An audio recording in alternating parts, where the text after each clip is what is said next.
दोस्तों नमस्कार, स्वागत है आप सभी का हमारे YouTube चैनल में। तो जैसे कि आप सभी लोग जानते हैं क्लास 10 बोर्ड एग्जाम का जो टाइम टेबल है वो पहले ही आ चुका है और आई होप कि आप लोगों तक वो पहुंच भी गया होगा, जिसमें हमने क्या देखा था कि जो हमारे एग्जाम्स है वो कब से स्टार्ट हो रहे हैं। तो इंग्लिश मीडियम के एग्जाम स्टार्ट हो रहे हैं 24 फेब से और हिंदी मीडियम के शुरू हो रहे हैं 21 फेब यानी कि 21 फेब से। ठीक है, तो अब हमें क्या करना पड़ेगा, उसके हिसाब से प्लानिंग करके चलना पड़ेगा ताकि हम लोग क्या कर सके, बोर्ड एग्जाम तक जो हमारा पूरा सिलेबस है वो कंप्लीट कर पाए। ठीक है, तो उसी के रिलेटेड यहाँ पर मैं आपको कुछ बातें बताने वाली हूँ। ठीक है, तो ये वीडियो ज्यादा लंबा नहीं होगा, छोटा सा ही होगा। मैं आपको कुछ इंपॉर्टेंट बातें बताऊंगी, फिर उसके बाद हम लोग इस वीडियो को खत्म करेंगे। ठीक है दोस्तों, तो देखिए बोर्ड एग्जाम का टाइम टेबल भाई आ चुका है ना। तो कब से स्टार्ट हो रहे हैं हमारे एग्जाम्स बताइए। तो हमारे एग्जाम समझ लो कि स्टार्ट कब से हो रहे हैं, 21 फेब से स्टार्ट हो रहे हैं।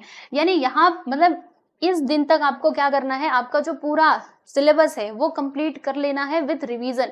यानी रिवीजन भी करके हो जाना चाहिए, पूरी पढ़ाई भी करके हो जानी चाहिए, इसके साथ ही आपका जो रिवीजन है वो भी हो जाना चाहिए। ठीक है, तो आपका टारगेट यही होना चाहिए कि हमें क्या करना है, हमें 21 फेब तक सब कुछ कंप्लीट करके रखना है। तो देखो दोस्तों, अब आपके पास कितना टाइम बचा हुआ है। अब ये नवंबर तो खत्म हो ही गया, हमारे पास 2 महीने हैं देखा जाए तो।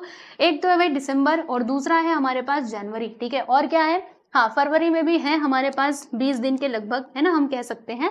राइट, तो दिसंबर में कितने दिन भाई जोड़ लेते हैं, एक बार हम दिन देख लेते हैं। 31 और इसमें होते हैं 31। ठीक है, और इसमें हमारे पास कितने दिन बचे हुए हैं, तो 21 तारीख से तो हमारे एग्जाम शुरू हो जाएंगे। इसके पहले पहले हमें कंप्लीट करना है ना सब कुछ। तो मान लीजिए हमने यहाँ पे 20 दिन इसमें ले लिए। ठीक है, तो कुल मिलाकर के आपके पास कितने दिन बचे हुए हैं देख लो जरा, इनको प्लस कर लो, इन सभी को प्लस करो, आपको पता चलेगा। तो 3 3 6 2 8 यानी कि 82 डेज हमारे पास हैं, जिसमें हमें क्या करना है, इस तरीके से हमारी प्लानिंग करनी है कि हम लोग सब कुछ कंप्लीट कर पाए विथ रिवीजन, क्योंकि रिवीजन बहुत जरूरी होता है। अगर आपने सब कुछ पढ़ लिया लेकिन अगर आपने बच्चे रिवीजन नहीं किया तो फिर वो किसी काम का नहीं रह जाएगा, इसीलिए रिवीजन भी करना बहुत जरूरी है। ठीक है, तो अब यहाँ पर मैं आपको क्या बताने वाली हूँ, ध्यान से सुनिए। जैसे कि देखो दोस्तों, अभी आपको क्या करना है, एक स्ट्रेटेजी बना करके चलना है। मतलब आप एक स्ट्रेटेजी बनाओ कि कौन सा सब्जेक्ट हम कितने दिन में कंप्लीट करें। जैसे मान लीजिए आपने अलजेब्रा ले लिया, आप देखोगे तो अलजेब्रा में हमारे कितने चैप्टर्स है, 7 चैप्टर्स है। ठीक है, 7 नहीं 6 चैप्टर है।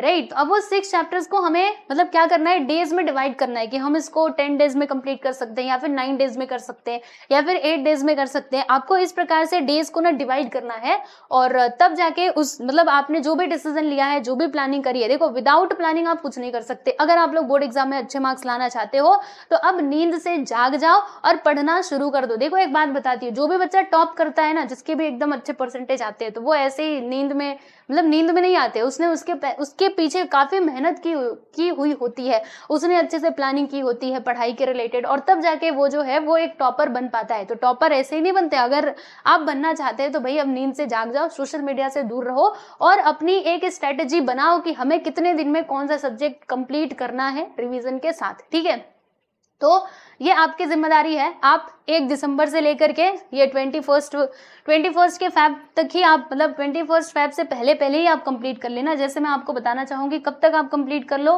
18 फैब तक तो समझ लो कि मतलब यहाँ तक कि आप पूरी स्ट्रेटेजी बना लो। कहाँ कब से कब तक बताइए, तो 1 दिसंबर से लेकर के 18 फैब तक, क्योंकि 21 से तो एग्जाम शुरू हो जाएंगे। वैसे इंग्लिश मीडियम के तो 24 से स्टार्ट है, तो इंग्लिश मीडियम वाले ये 20 तारीख तक अपना स्ट्रेटेजी बनाओ। ठीक है, चलेगा, चलो 20 तारीख तक ही बना लो, कोई प्रॉब्लम नहीं है। राइट, तो इसमें आप ना डिसाइड करो कि हमें कौन सा सब्जेक्ट के लिए कितना टाइम देना है। ठीक है, जैसे मान लीजिए कोई सब्जेक्ट आपका बहुत अच्छा है, जिसमें आप एकदम मतलब अच्छे हो, आपको सारी चीजें आती है, तो उसके लिए कम डेज रखो। और जो आपका थोड़ा सा मतलब डिफिकल्ट जाता है, जैसे मैथ्स की प्रैक्टिस के लिए हमें मतलब ये टाइम कंज्यूमिंग होता है, तो उसमें टाइम लगता है, तो उसके लिए ज्यादा दिन जो है वो डिसाइड करो और उसके हिसाब से क्या करो बच्चे, आप लोग आगे बढ़ो।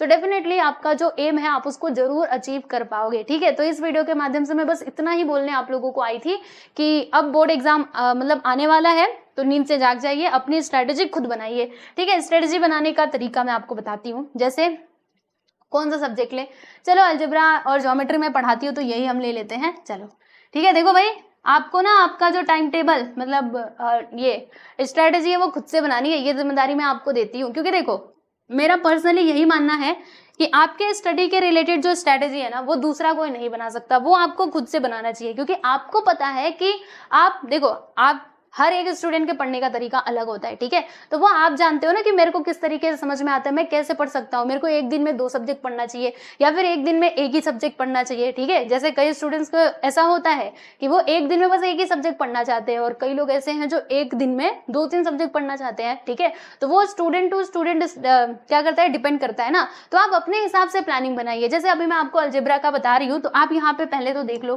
कि अलजेब्रा में कितने चैप्टर्स हैं। तो हमारे पास है बच्चे, हमारे पास यहाँ पे टोटल 8 चैप्टर्स हैं, 8 नहीं सॉरी मैं 8 कहाँ से बोल रही हूँ, 6 चैप्टर्स हैं, ठीक है।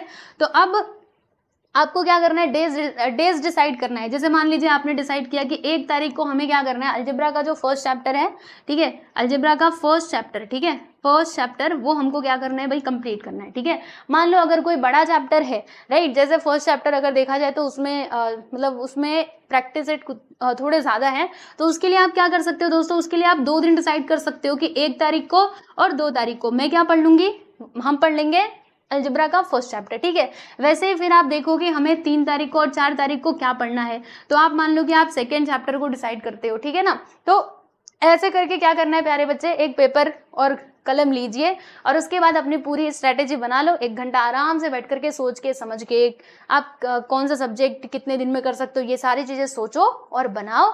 और फिर उसके देखो, स्ट्रेटेजी बनाने से नहीं होता है, आपको क्या करना होता है, उसे अप्लाई भी करना होता है, इम्प्लीमेंट भी करना होता है, ठीक है। तो स्ट्रेटेजी बनाइएगा और उसको इम्प्लीमेंट भी कीजिएगा, तभी जाके आप उसका रिजल्ट जो है वो देख पाएंगे, ठीक है स्टूडेंट्स। तो बस आप लोगों से मुझे इतनी ही बातें करनी थी, ठीक है। तो जरूर आप लोग पढ़िए अच्छे से, और सबसे मेन चीज़ है भाई, अब सोशल मीडिया से दूर रहो। जो भी आपके सोशल मीडिया के अदर अकाउंट्स हैं उनको अब थोड़ी देर के लिए किनारे करो, ठीक है। जब तक आपका बोर्ड एग्जाम है तब तक के लिए उसको किनारे करो, फिर बाद में जब बोर्ड एग्जाम हो जाएगा उसके बाद से चला लेना। लेकिन अब बस आपका फोकस होना चाहिए भाई आपके स्टडी पर। देखो आपके पास एक सब्जेक्ट नहीं है पढ़ने के लिए, आपके पास कई सारे सब्जेक्ट्स हैं, हिंदी है, इंग्लिश है, फिर मराठी है, उसके बाद अलजेब्रा, ज्योमेट्री है ना, और क्या है, और हमारे पास हिस्ट्री है, सिविक्स है, ठीक है, और यहाँ पे ज्योग्राफी भी आ जाता है। तो इतने सारे सब्जेक्ट्स हैं, अब इतने सारे सब्जेक्ट्स हैं तो प्लानिंग करके तो चलना ही पड़ेगा ना, ठीक है। चलो अब यहाँ पे एक और बात मैं आपको बता देती हूँ। देखो स्टूडेंट्स, हम लोगों ने मैथमेटिक्स जो है वो आपका लगभग पूरा ही कंप्लीट हो चुका है। तो आप लोग क्या कर सकते हो, प्लेलिस्ट में जाकर के सारे वीडियोस को देख सकते हो, अलजेब्रा एंड दूसरा यहाँ पे हो गया हमारा ज्योमेट्री, ठीक है। यस, अलजेब्रा का तो खैर मैंने पूरा 1 से लेकर के 6 तक के सारे चैप्टर्स करवा दिए, ज्योमेट्री का भी हो चुका है। इसमें कितने चैप्टर्स हैं, आई थिंक 7 चैप्टर्स है, ठीक है। ये भी पूरा मैंने कंप्लीट करवा दिया है। तो आप यूट्यूब पे सिंपली सर्च करेंगे तो मिल जाएगा, ठीक है, वीडियो सारे, तो आप देख लीजिएगा। और बता दो ज्योमेट्री का जो है मतलब जैसे डिजिटल बोर्ड पे अगर आप देखोगे ना, तो अभी तक बस इतने 6 ही चैप्टर्स कंप्लीट हुए हैं। बाकी ये जो लास्ट वाला चैप्टर बचा हुआ है वो मैं करवा दूंगी। लेकिन जिसको तेजी है कि नहीं मुझे तो 7 चैप्टर पढ़ना मतलब पढ़ना ही है, थोड़ा सा इंतजार आप चाहो तो कर सकते हो, ठीक है। लेकिन क्योंकि अभी ये जो हमारा अलजेब्रा का चैप्टर नंबर 6 है ना, मतलब वो चल रहा है, वो कंप्लीट होने के बाद मैं ये 7th भी पढ़ा दूंगी, ठीक है। मतलब अगर मैंने कहा है तो आपके एग्जाम से पहले पहले क्या अभी दिसंबर में ही उसको पूरा कंप्लीट करवा दूंगी, ठीक है। लेकिन जिसको अभी तेजी है कि नहीं मुझे तो करना है, तो भाई ऑलरेडी 7 चैप्टर आपका अपलोडेड है। जी हाँ, मैं दोबारा से मैथमेटिक्स पढ़ा रही थी, अलजेब्रा एंड ज्योमेट्री मैंने एक बार तो आपका पूरा सिलेबस कंप्लीट करवा दिया था विद प्रॉब्लम सेट। अभी मैंने वापस से जब डिजिटल बोर्ड लिया तो मुझे लगा डिजिटल तरीके से बच्चों को पढ़ाना चाहिए, तो इसीलिए मैंने वापस से सारे चैप्टर्स के वीडियोस अपलोड किए। तो सब कुछ हो चुका है, बस ये वाला बचा हुआ है, तो ये भी मैं करवा दूंगी और दिसंबर में ही करवा दूंगी, बिल्कुल भी टेंशन मत लेना, ठीक है।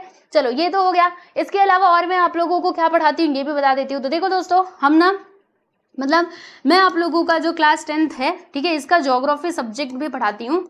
और आप लोगों को मैं बताना चाहूँगी बहुत ही खुशी के साथ कि जो आपका ज्योग्राफी है इसके सारे चैप्टर्स कंप्लीट हो चुके हैं विथ एक्सप्लेनेशन। मतलब एक्सप्लेनेशन के भी वीडियोस अवेलेबल हैं, इसके साथ ही जो आपके क्वेश्चन आंसर्स हैं ना प्यारे बच्चों, उसके भी वीडियोस अवेलेबल हैं।